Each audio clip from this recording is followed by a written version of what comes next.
جو مسلمان اور موجودہ سیاسی کشمکش کے عنوان سے 3 جلدوں اور مسئلہ قومیت نامی کتاب میں شائع ہوئے۔ آل انڈیا مسلم لیگ کونسل کے رکن اور یو پی صوبائی مسلم لیگ کے جنرل سیکرٹری نواب شمس الحسن نے بتایا، یو پی پروونشل مسلم لیگ کونسل نے متفقہ طور پر منظور کردہ ایک قرارداد کے تحت مستقبل کی رہنمائی کی خاطر اسلامی ریاست کے آئین کا مسودہ تیار کرنے کے لیے ایک کمیٹی مقرر کی تھی۔ اس کا واحد اجلاس ندوۃ العلماء لکھنؤ کے ہال میں ہوا، جس میں مولانا مودودی سمیت تمام ارکان کمیٹی شریک تھے۔ جماعت اسلامی اس 2 قومی نظریے پر مکمل طور پر متفق تھی جس کی بنیاد پر پاکستان کا مطالبہ کیا جا رہا تھا۔ اس نظریے کی حمایت میں مولانا مودودی نے اس وقت بہترین اور مدلل مضامین لکھے تھے۔ میں یہ بات اس لیے واضح کر رہا ہوں کہ تاریخ کو مسخ کرنے کی کوئی کوشش کامیاب نہ ہو سکے۔ جہاں تک جمعیت اسلام کا تعلق ہے، یعنی دیوبند کے اور دیگر علماء کا تعلق ہے، انہوں نے تو کانگریس کے ساتھ مل کے اپنا واضح موقف جو تھا اس کا اعلان کر دیا، لیکن جہاں تک مولانا مودودی کا تعلق ہے، انہوں نے اس ضمن میں واضح طور پر پاکستان کی تحریک کی، کم از کم اگر ساتھ نہیں دیا تو انہوں نے مخالفت بھی نہیں کی، اور یہ ان کا ساتھ اس تحریک میں ساتھ نہ دینا سے مراد یہ نہیں کہ وہ اس تحریک کے مخالف تھے۔ 14 اگست 1947 کو دنیا کی سب سے بڑی اسلامی مملکت پاکستان وجود میں آتی ہے۔ مولانا مودودی کے لیے تو پاکستان دارالاسلام ہے۔ مولانا مودودی نے اپنی خوشی کا اظہار ان الفاظ میں کیا: میں نئی مملکت کو صرف اپنا ملک نہیں کہتا، بلکہ یہ اسلام کا وطن ہے۔ ہمیں صدیوں بعد ایک ایسا موقع ملا ہے کہ ہم اللہ کی ریاست کو اس کی حقیقی شکل میں قائم کر سکیں اور پوری دنیا کے سامنے اس دین کے اندر رکھی ہوئی فلاح و نجات کا حقیقی مظاہرہ پیش کر سکیں۔ حقیقت یہ ہے کہ یہ اللہ کا ہم پر بہت بڑا احسان ہے۔ دسمبر 1947 میں لاہور میں نوجوانوں کی تنظیم اسلامی جمعیت طلبہ قائم کی جاتی ہے۔ یہ اسلامی جمعیت طلبہ مولانا مودودی رحمۃ اللہ علیہ کی فکری رہنمائی میں قائم ہوئی، اگرچہ یہ بالکل ایک انڈیپینڈنٹ تنظیم ہے جس کا اپنا دستور ہے، اپنا سیٹ اپ ہے، اپنا اس کا نظم ہے، اپنے اس کے فیصلے ہوتے ہیں۔ تو یہ دسمبر 1947 میں گویا قیام پاکستان کے چند ماہ بعد وجود میں آئی۔ نئی مملکت میں جماعت اسلامی کے کارکنوں کی تعداد 385 تھی۔ مہاجرین کا ایک سیلاب تھا کہ امڈا چلا آتا تھا۔ مولانا مودودی کی رہنمائی میں جماعت اسلامی کے کارکنوں نے مہاجرین کے زخموں کا مداوا کرنے کے لیے رات دن ایک کر دیے۔ مولانا مودودی نئی مملکت کی اسلامی شناخت میں اہم کردار ادا کرتے ہیں۔ وہ اسلامی دستور کی تشکیل میں شب و روز مصروف ہو جاتے ہیں۔ مولانا مودودی قائد اعظم کی زندگی میں ریڈیو پاکستان سے اسلامی نظام حیات کے موضوع پر تقاریر کرتے ہیں۔ مولانا مودودی کی رہنمائی میں جماعت اسلامی کے کارکن پورے ملک میں اسلامی نظام کے نفاذ کے لیے سرگرم عمل ہو جاتے ہیں۔ دستور کے لیے جماعت اسلامی کا مرکز و محور 4 نکاتی مطالبات ہیں۔ ہر پاکستانی مسلمان دستور ساز اسمبلی سے یہ مطالبہ کرتا ہے کہ وہ اس بات کا اعلان کرے کہ پاکستان کی بادشاہی صرف اور صرف اللہ کے لیے ہے اور حکومت پاکستان کی اس کے سوا کوئی حیثیت نہیں ہے کہ وہ اپنے بادشاہ کی مرضی اس ملک میں پوری کرے۔ پاکستان کا بنیادی قانون اسلامی شریعت ہے۔ وہ تمام قوانین جو اسلامی شریعت کے خلاف اب تک جاری رہے ہیں منسوخ کیے جائیں گے اور آئندہ ایسا کوئی قانون نافذ نہیں کیا جائے گا جو شریعت کے خلاف ہو۔ حکومت پاکستان اپنے اختیارات ان حدود کے اندر استعمال کرے گی جو شریعت نے مقرر کر دی ہیں۔ قائد اعظم کی وفات کے صرف 22 دن بعد 4 اکتوبر 1948 کو مولانا مودودی کو گرفتار کر کے ملتان جیل میں قید کر دیا جاتا ہے۔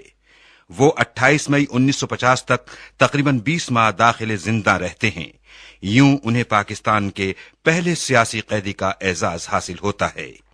مولانا مودودی نے جیل کی تنہائی سے فائدہ اٹھایا، اپنا زیادہ تر وقت لکھنے پڑھنے میں صرف کیا۔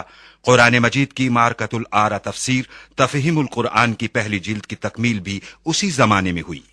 12 مارچ 1949 کو دستور ساز اسمبلی میں قرارداد مقاصد پیش کی جاتی ہے۔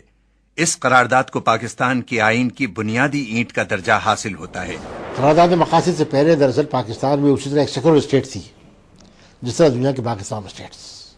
یہ سید مودودی تھے جنہوں نے 4 نکات کی مطالبہ کیا اور یہ کہا کہ ریاست کو اپنا مقصد، اپنی منزل، اپنا مزاج، اپنا کردار، اپنا رول متعین کرنا ہوگا، اور اسی جدوجہد کے نتیجے میں قرارداد مقاصد پاس ہوئی۔ اس وقت جو بھی اسلامی دفعات موجود ہیں ہمارے آئین میں، اس کے لیے اسپیڈ ورک جو ہے وہ انہوں نے کیا، یا اسپیڈ ورک کرنے والوں میں وہ بہت نمایاں تھے اور ان کا یہ مقام کوئی چھین نہیں سکتا۔ قرارداد مقاصد کی منظوری کے بعد پاکستان کی ابتدائی تاریخ کا دوسرا بڑا واقعہ علماء کرام کے 22 نکات ہیں۔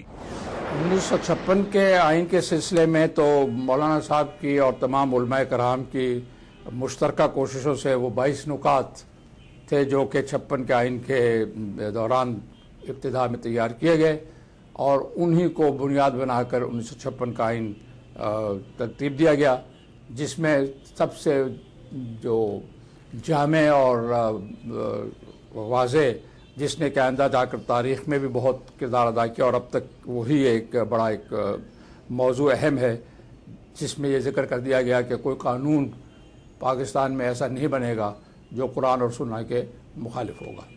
یہ ایک اور 22 نکات جو تھے علماء کرام کے، اس میں مولانا صاحب کا بہت دخل تھا، ان کی موجودگی نے اس میں ایک بہت احترام اور اس کو موقر بنا دیا۔ مولانا مودودی قادیانی مسئلہ نامی کتابچہ لکھتے ہیں اور حکومت کو یہ سمجھانے کی کوشش کرتے ہیں کہ قادیانی مسلمان نہیں بلکہ غیر مسلم ہیں۔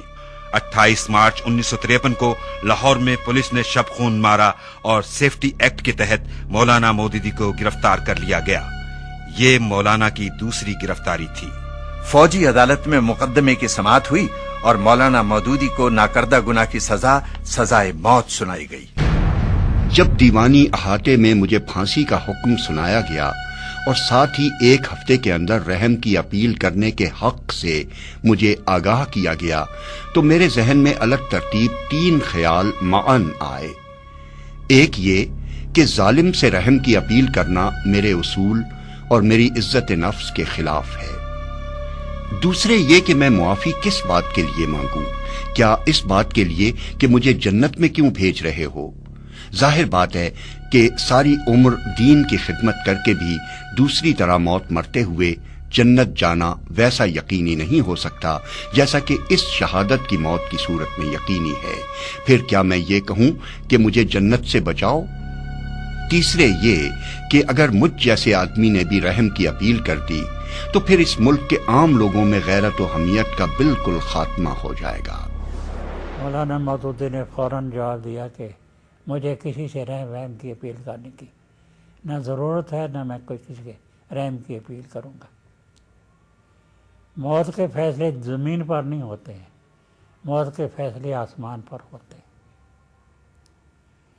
اگر آسمان پر میری موت کا فیصلہ ہو گیا ہے تو دنیا کی کوئی طاقت مجھے موت سے نہیں بچا سکتی، اور اگر وہاں میری موت کا فیصلہ نہیں ہوا ہے تو آپ لوگ الٹے بھی لٹک جائیں، میرا بال بھی بیکا نہیں کر سکتے۔ جب مولانا کو پھانسی کی سزا کا اعلان ہوا تو میں اس وقت مکے میں تھا۔ مجھے یاد ہے کہ کنگ سعود نے اس پر احتجاج کیا تھا اور حکومت کو ہماری لکھا تھا کہ اس سزا کو ختم کیا جائے، اور اس کا اثر ہوا تھا۔ 13 مئی کو حکومت پاکستان مجبور ہو گئی باہر کے اور اندرون ملک کے جو احتجاج تھے ان کے سامنے سر تسلیم خم کرنے کے لیے۔ 23 مارچ 1956 کو ملک کو پہلا آئین ملا۔ اس کی روح سے ملک کو اسلامی جمہوریہ پاکستان قرار دیا گیا۔ جون 1956 میں مولانا مودودی معتمر عالم اسلامی کی کانفرنس میں شرکت کے لیے شام کے دارالحکومت دمشق جاتے ہیں، جہاں آپ عالم اسلام کے ممتاز رہنماؤں سے ملاقاتیں کرتے ہیں۔ آپ واپسی میں حج بیت اللہ کی سعادت بھی حاصل کرتے ہیں۔ آپ روزہ رسول صلی اللہ علیہ وسلم پر بھی حاضری دیتے ہیں۔ 8 اکتوبر 1958 کو ملک میں مارشل لاء لگایا گیا اور سیاست کی بساط لپیٹ دی گئی۔